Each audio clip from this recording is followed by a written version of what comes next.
Greetings, investigators. Good morning. It's Tuesday, June 26th, 2018. I just thought I would do an unscripted video and keep you all apprised of what's going on.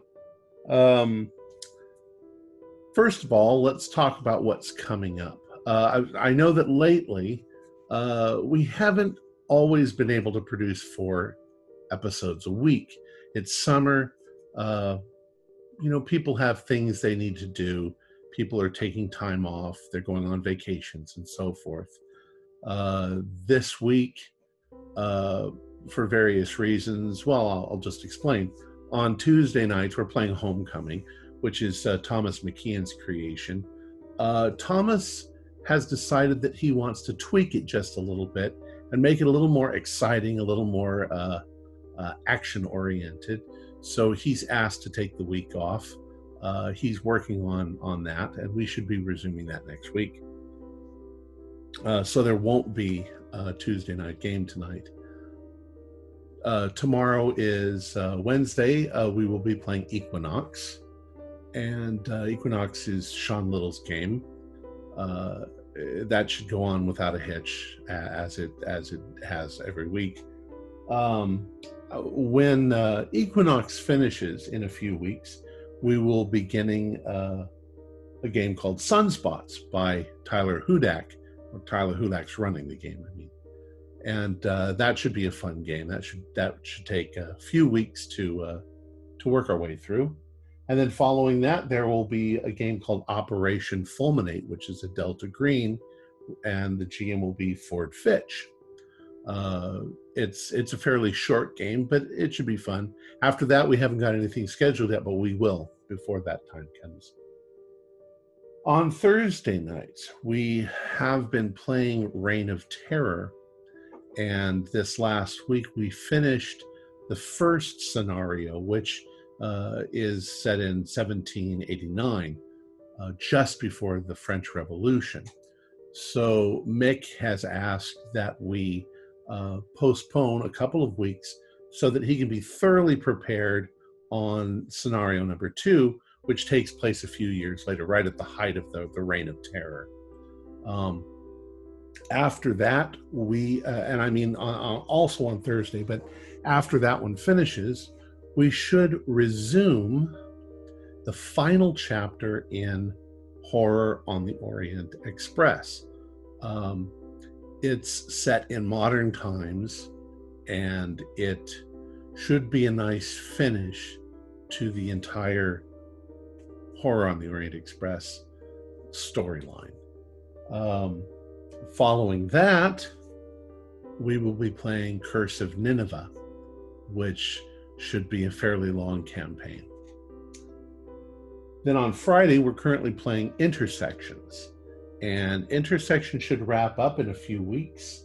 That will be followed by A Time for Harvest, which Jeff Wilkins is going to be running for us.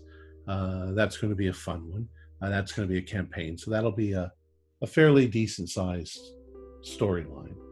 After that, we have Bill Mize, who's going to be running Bare Knuckle Bill. And shortly after that, I will run Bare Knuckle Bill again for another group of players, because we had so many players who wanted to play in that game that we needed to split it in 2.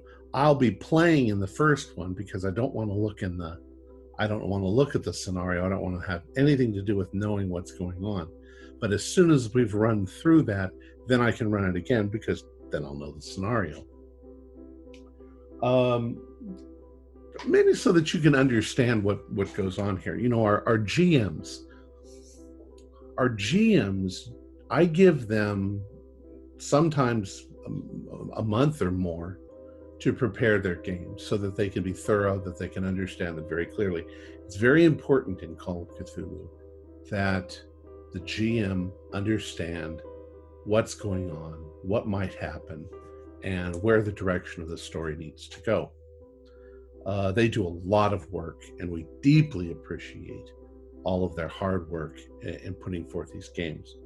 The players do hard work too, but they are sometimes required by the GM to do a little homework before the game starts, and they really exercise their imaginations to create interesting characters.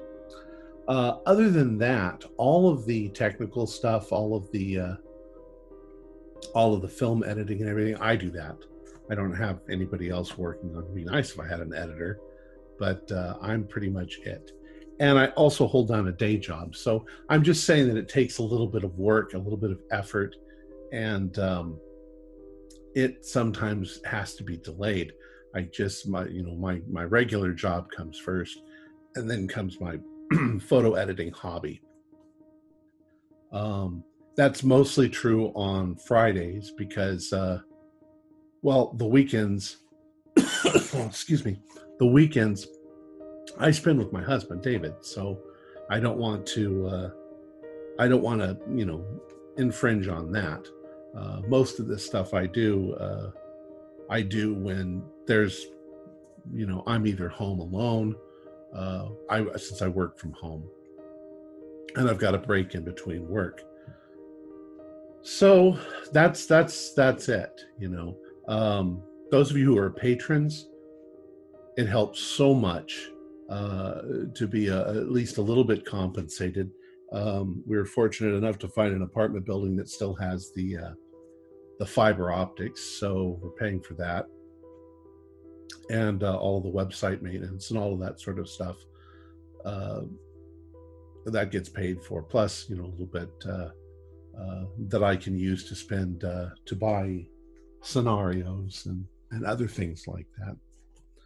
I'm doing all the artwork, all of the organization of the club myself. So anyway, I just thought that I would share a little with you, since I don't usually, you don't usually find out what's going on in the background. I had a little free time today, so thought I'd just pop in and talk to you. Now, if you have ideas for scenarios, or if you have things that you'd like to see coming up, I actually had one friend, Brent McGregor, has written a scenario and sent it to me, and I think that we're going to run that sometime this next year coming up.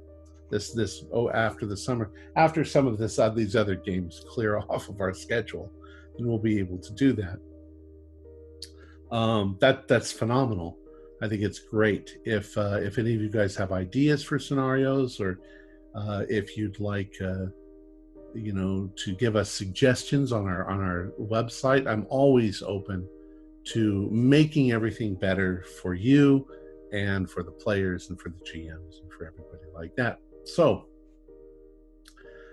that being said, I guess I should end this video, and I'll end it, the way I usually end it, with wishing you all good luck, good gaming, and go Cthulhu. Okay, that was just dumb, but go Cthulhu.